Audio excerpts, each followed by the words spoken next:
Well, Bojo the Clown is back in action. And as you point out, every time he's involved himself in any way, shape, or form with Ukraine, we've ended up with thousands and hundreds of thousands of more dead Ukrainians.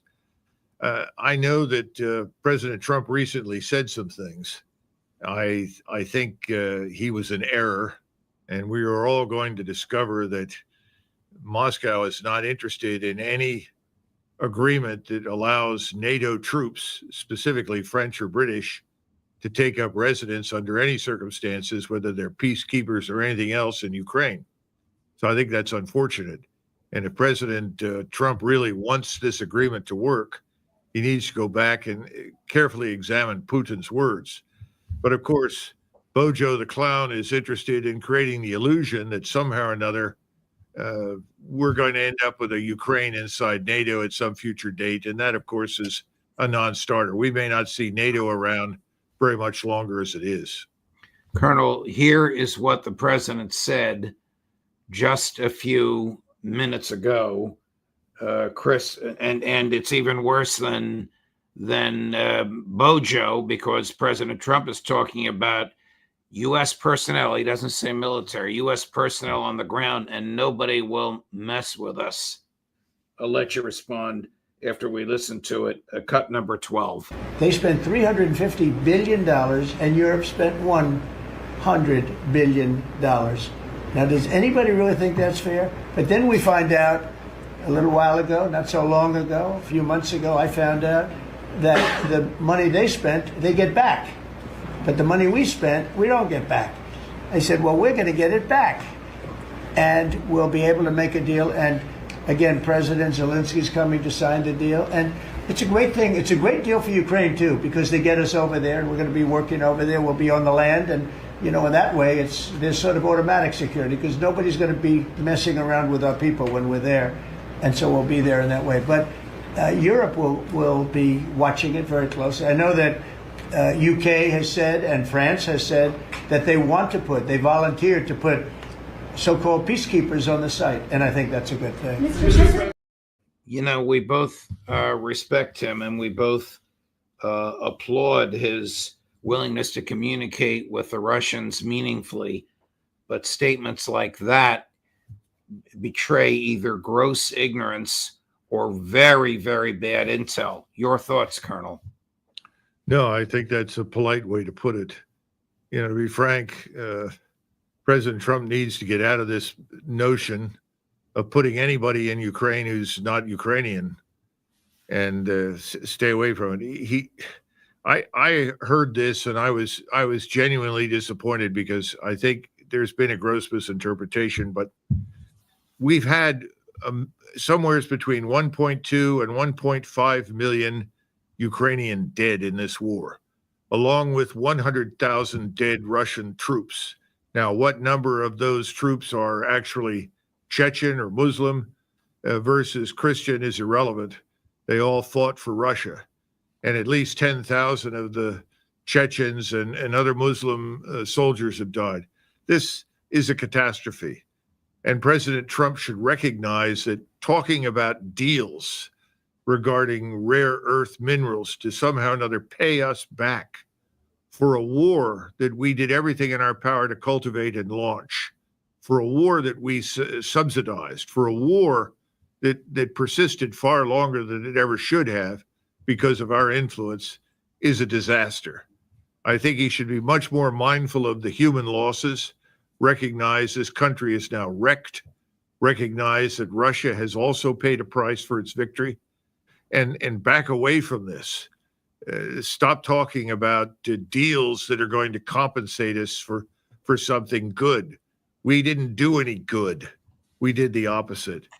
And then finally, I'm not sure about this rare earth business and how much is actually present. I've seen several reports that suggest there's very little over there. Now, there may be other kinds of minerals, maybe lithium and some other things. I don't know. But at this stage, I think it's both in bad taste as well as ill-advised to talk about that sort of thing in public. I know that President Trump takes great pride in being very transactional, but this is transactional in the extreme. Why We is should he? be much more concerned about the people that live in that country. Why is he still arming Ukraine? Well, the man next to him, Secretary of State Rubio, who must have been wincing, the camera wasn't on his face, is supposed to be negotiating with his opposite number, Foreign Minister Lavrov. Why are we still arming the Ukrainians? Well, ostensibly because we're going to receive some sort of payment. I mean, my impression is that he would provide more aid if they provided mineral wealth to the United States in some substantial form. Again, it makes no sense. All of the aid should stop immediately, not humanitarian aid, but certainly any form of military aid should stop immediately. Why would the Russians take us seriously for a second if we sustained it? So the only answer I could give you is that I don't know, but this is another example of something that happened to him during his first term.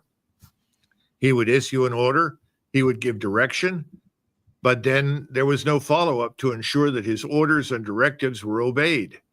That may well be the case now. And of course, Secretary Hegseth is new to the Defense Department. He may be in a somewhat similar situation. I don't know.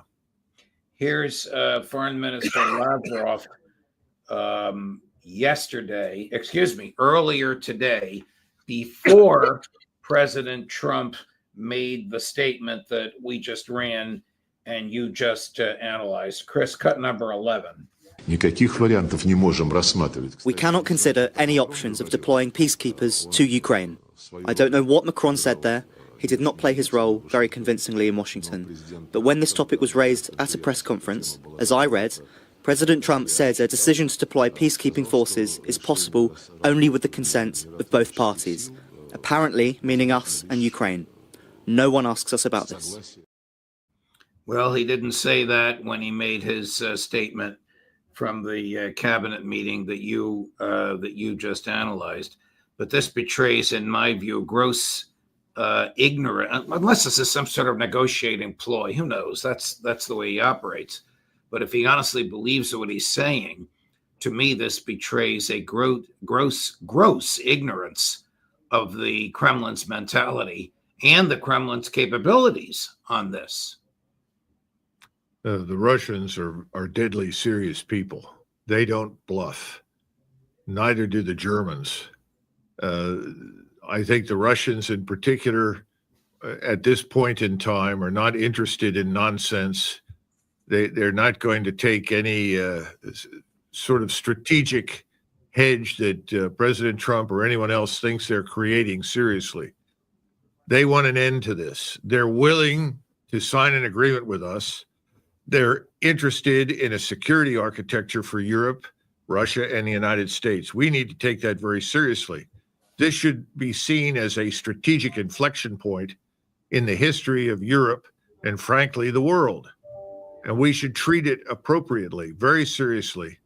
Sit down and work it out, however many months it takes, because this could set the stage for decades of prosperity and peace and stability. That is what everyone should now be interested in. Russia is interested in it. I think we are as well. All this sort of tactical nonsense or mispronouncements all needs to go away. In fact, frankly, Judge, there are too many people in this administration talking too much about everything.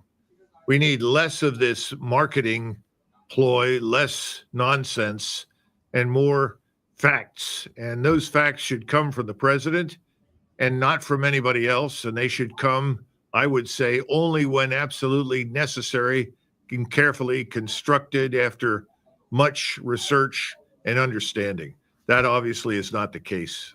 Tomorrow, Prime Minister Starmer will be visiting the White House. We all know that President Macron was there yesterday. Do they have any leverage with President Trump at all? I don't know why they would. And this would be a wonderful opportunity for President Trump at the end of the visit to make it abundantly clear that there is no agreement, and there will be no agreement about peacekeepers of any kind unless Washington, Moscow, and Kiev agree to it. And let it go at that and clear up this confusion. Unfortunately, I think Prime Minister Starmer is going to come flying in with inflated expectations thanks to Bojo. Instead of having an advisor like you, he has people who will tell him what they think he wants to hear. The same thing from which Joe Biden suffered, in my view, and I think in yours. Is the war in Ukraine effectively over, or can the Ukrainian military, as weak as it is, continue it by the use of drones? Clearly, this regime in Kiev is going to use whatever it has as its disposal to attack or harm Russia. I mean, that's what all these long-range strike weapons are about, whether they're drones or missiles or whatever. So I'm sure that if they still have something left, they will use it, which I think is a mistake. And we should order a halt to it. We have the authority. President Trump can intervene and say, I want it all to stop now. That's what he should be interested in. That should be his top priority. And make it clear to Zelensky that if he doesn't stop, Zelensky's going to be removed from power, and they'll get no further assistance of any kind, even humanitarian, from the United States.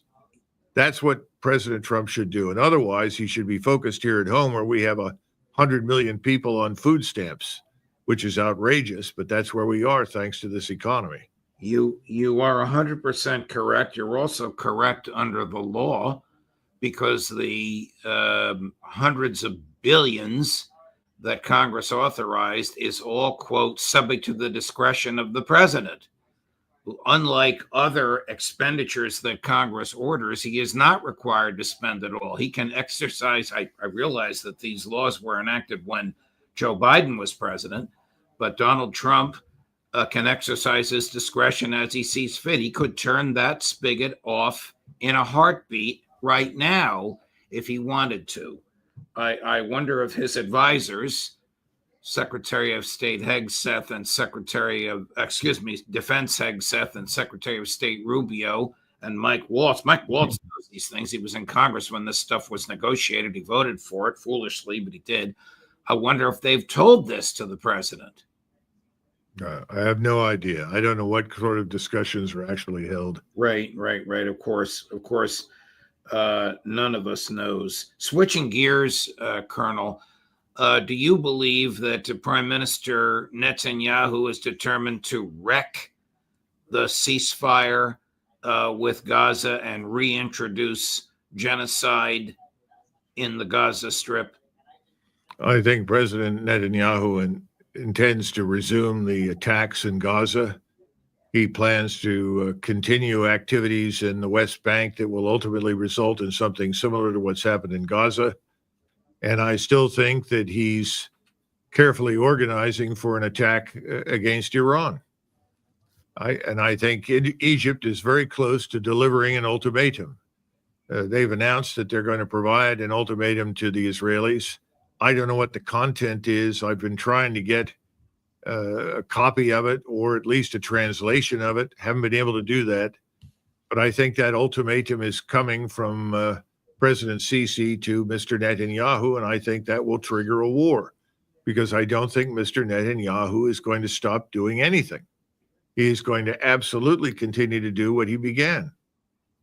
You have often expressed a very considered and learned fear of a regional war that might drag the United States. And I'm going to guess that you don't have that fear with respect to Ukraine. If I'm wrong, correct me. I'm guessing on your thinking. On the other hand, do you still have that fear with respect to the Middle East? Yes.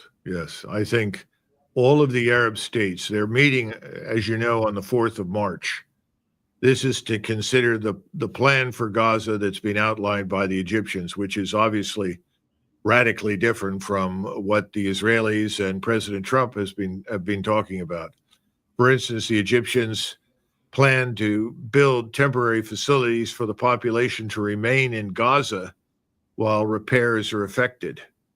And this is something that the Israelis are obviously completely disinterested in. Most of this has been done with the goal in mind of driving the population out or killing it. So why would they accept a plan from the Egyptians that involved reconstruction that allows the population to live nearby on the land that is theirs, where their ancestors have been for at least 1,000 or more years, it's not going to happen. So I think the Arab states have come to one mind. I think that this particular plan the Egyptians have outlined was really discussed with Mohammed bin Salman, the crown prince in Saudi Arabia, and others.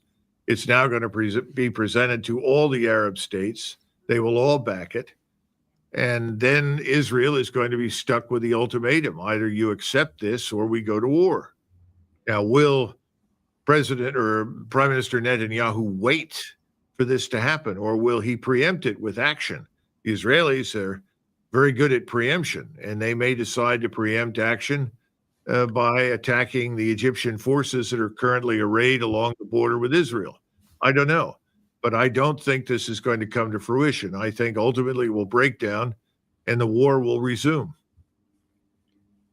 If Israel attacks Iran, what do you expect the United States to do? What do you expect Russia to do? Second part of this question, do we understand the nature of the relationship between Russia and Iran? Well, the answer to the first question is that we will automatically respond in support of Israel.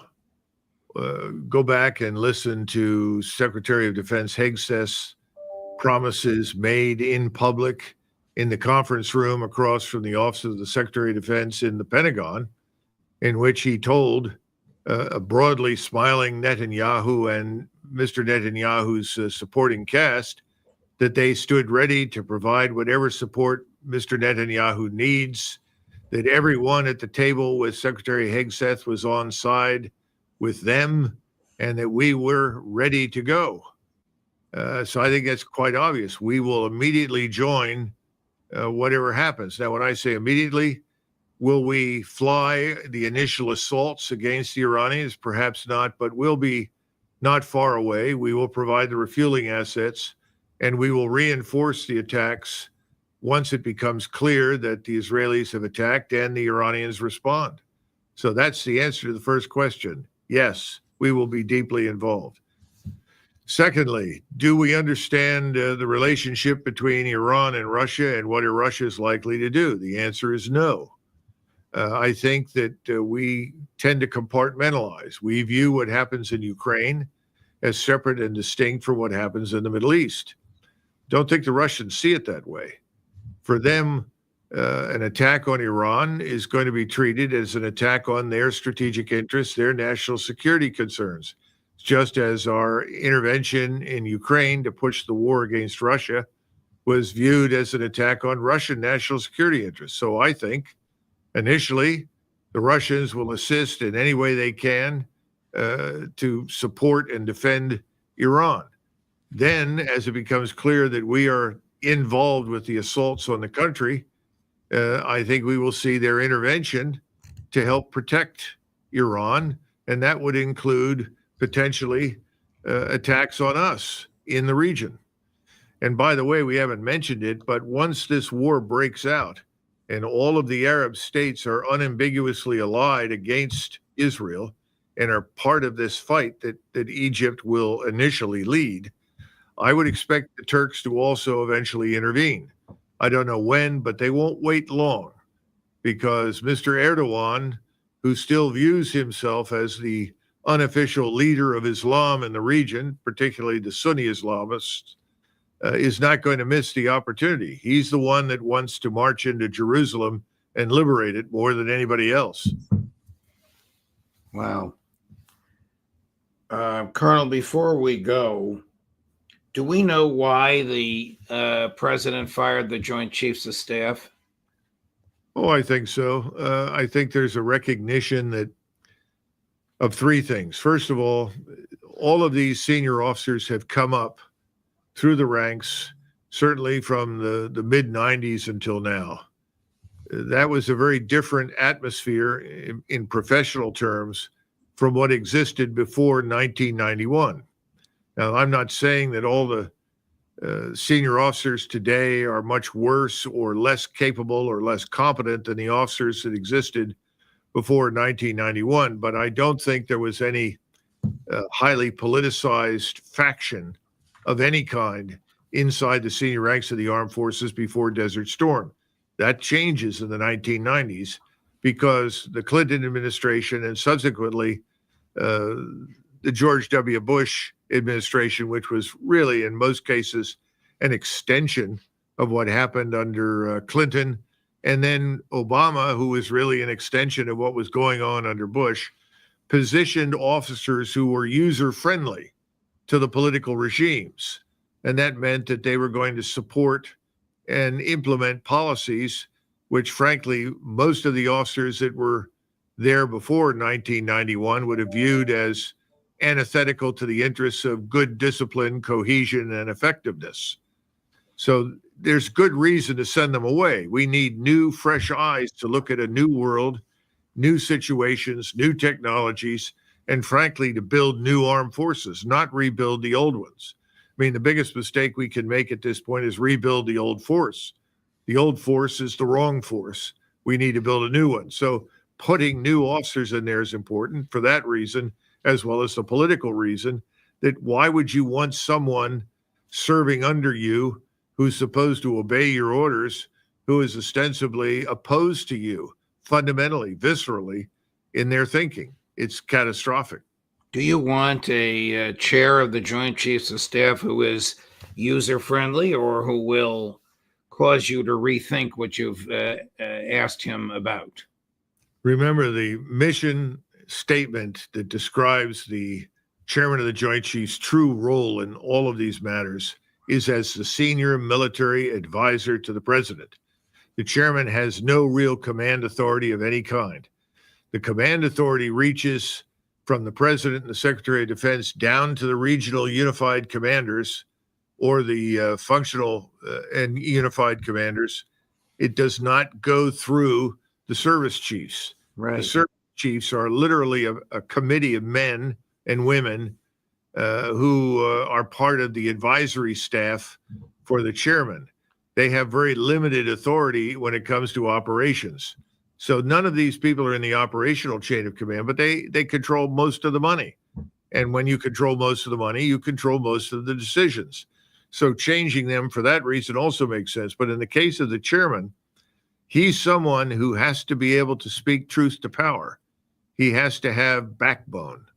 He can't just be a yes man. Unfortunately, most of the chairmen through most of our history have been very unimpressive men, people that were likely to be user-friendly in the wrong way. We haven't had very many who stood up and said, don't do X, it's a bad idea. Very few have done that. I wonder if General, I think his name is Kane, the one who's coming out of retirement to replace General Brown, is a yes man. I mean, he met the president of the MAGA rally. I don't know. I mean, I know General Kane, in his retired capacity, also has a board on an organization chaired and run by Jared Kushner's brother. I don't know if that makes any difference, but that would look like a potential conflict of interest. Then, of course, you're right. If he went to a MAGA rally, I guess that suggests that there's some commonality of interest and values. You know, bringing people back from retirement, you know, in most cases has not been a successful action. Schoonmaker came out of retirement, became chief of staff of the Army, and I would argue made matters much worse in the Army and in Iraq than they were to begin with. The last time that we had someone who came out of retirement, well, there are two examples, good ones that I can think of. One is Admiral Leahy, who had been chief of naval operations, and he was de facto the senior military advisor to FDR. I think he did a splendid job, and he was effectively the chairman of the Joint Chiefs who gave directions to Marshall and King, the two 4-stars, one Navy, one Army, and then, of course, Arnold. The only other one who was a success story is MacArthur. MacArthur was retired. He was in retirement. He was a major general because once you retired as a 4-star before World War II, you reverted to 2-star rank. He was then restored to his 4 stars and put in command of the Philippines. And at the time, you know, FDR wasn't very comfortable with him because he was a known Republican and right-winger. but MacArthur seems to have gotten along with FDR and done effectively whatever FDR wanted operationally. So there are some success stories, but in recent times, I don't think so. So, it would have made more sense if you really want fresh eyes, a new way to look at things, to reach much lower. That's what FDR did with Marshall. Marshall was a one-star general, and he reached down and elevated this man. It had a huge impact. It helped to retire lots of people. It was a complete turnover in the Army in terms of its mentality, thinking, and outlook, even though Marshall and FDR were frequently of a different opinion. And Marshall was also a Republican. It worked. It worked out very well because Marshall, like MacArthur, was ultimately loyal to the President of the United States, who was the Commander-in-Chief. Nobody knows the history the way you do, Colonel, and your ability to apply historical lessons to present-day crises is so admirable. Thank you very much for your time. I know it's late in the day for us to be doing this, but I appreciate your accommodating my schedule. I'm always happy to accommodate yours. It's a joy to be able to chat with you, Colonel. Thank you very much. Hey, listen, Judge, it's never too late down here in beautiful Orlando, Florida. All right. The little bit of spring here in New York City today. I came in with a coat, but I don't need to wear it on the way home. Thank you. Well, that's good news. I'm glad to hear it. It's in the 80s here and very sunny. Just such you should know that. making me jealous. Thank you, Colonel. Well, you're the guy at Lake Como, so I hate you forever because, I've never been to Lake Como. I'll probably never get there. So I'm deeply depressed. So I wish you all the worst whenever you go to Lake Como. Love you, Colonel. All the best. All right.